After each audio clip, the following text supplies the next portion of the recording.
ስልታዊ ኪናት ሰዋ አንጻር ሓድሽ ወለዶ ህዝባዊ ግንባር ንማሕበራዊ ምህንድስና ሳሕል ኣብ ሕብረተሰብና ንምስራጽ ጌና ሓመድ እግሩ ከይነገፈዩ ኣጻሚ ኣሃሮሩማ ክፋል ሃገርና ክድህስስ ዝጀመረ ድሕሪ ነዊሕ ምርምርን ጻዕርን ድማ ብኹነታት ኣየሩ ኮነ ኣቐማምፅኡ ዘይምቹእ ስፍራ ሳዋ ኣገዳሲ ኮይኑ ተረኽበ እቶም ዝቕመጡካ ውዒሎም ዘይሓድሩሉ ጫካ መብለይ ዜጋታት ክኸውን ተወሰነ በዚ ድማ ብርጅዋታት ሳሕል ዳግማይ ጮጓር ዳንጋ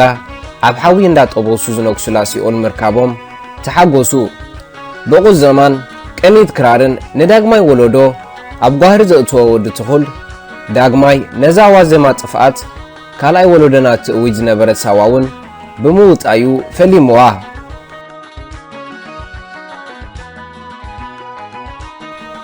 ቀዳማይ ዙርያ እቲ ከም ሽንፋ አንጻር ዝበዝሑ ኣጋንንቲ ዝተነጽገ መድሃኒቱ ነይሩ ይኹን እምበር እቲ ካብ ምግዳል ሓሊፉ መንነት እምነት ዜግነት ባህሊ ክኸውን ዘንቀደ ዛርቲ ሳሕል ኣይተኻእልን እነሆ ድማ ን32 ሽንፋኣት ወሲዱሎ ሃገራዊ ኣገልግሎት ወይ ከዓ ናሽናል ሰርቪስ ኣብ ዓለም ሙሉእ ብዜጋታት ዝፍጸም ግቡእ ምዃኑ ዝመዝመዘ ህዝባዊ ግንባር ነዚ ምህንድስኑ እውን ኣገልግሎት ክብል ይሰይምዎ ዝበዝሑ መንእሰያትና እውን ኣገልግሎት ከለኹ ኣገልግሎት ምስ ወረድኩ እንደ ኣገልግልና ከለና ብምባል ኣብ ተራ ዕላሎም ሕጋውነት ከልብሶ ትሰምዕሞ ይድምፅወካ ዕድመ ግዜ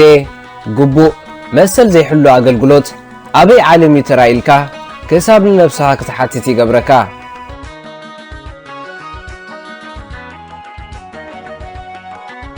ዕድመ ከሙሉ ዝሓትት ሃገራዊ ኣገልግሎት እዛ ኣብ ትሕቲ ህዝባዊ ግንባር ትሰሓግ ዘላ ሃገርና ኤርትራ ጥራዩ ተራእዩ ዜጋታት ሳዋ ምስገዱ ዘይምለስሉ ህፃናት ኣብ ክንዲ ምስ ፒሮን ላፕቶፕን ምስ ብረትን ቦምባን ዝላለዩላ ወተሃደራዊ ማዓስከርያ መራሕቲ ህግደፍ ንደቂ ደቆም ዝኣኽላ ጎራዙ ከም ጸለ በጊዕ ኮራርምተ እንዳራእዩ ዝመርጽላ ፋብሪኮም እያ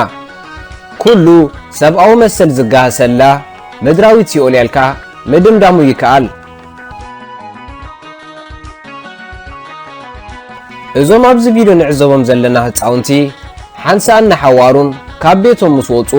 ዝምለሱሉ ዕድል የለን ኦሮማይ ኣብ ኢድ ህዝባዊ ግንባር ኣትዮም እዮም ሓንሳብ ኣብ ኢድ መንግስቲ እንተኣትዮም ንሓላሎም እዮም ዝወስድዎም ኣብ ኤርትራ ወሊድካ ንመንግስቲ ኮይኑ ዘሎ ዳስ ሓውያ ዘኦቱ እምበር ዝወፅእ የብላን ሳዋ ኸይደ ኣገልግሎተይ ጨሪሰ ተመሊሰ ዝብል ሓደ እኳ ፈውሲ መሓላ የለን እዚ ስልታዊ ኪናት ሳዋ አንጻር ሓድሽ ወለዶ ተባሂሉ ክጽዋዕ ይዝግብኦ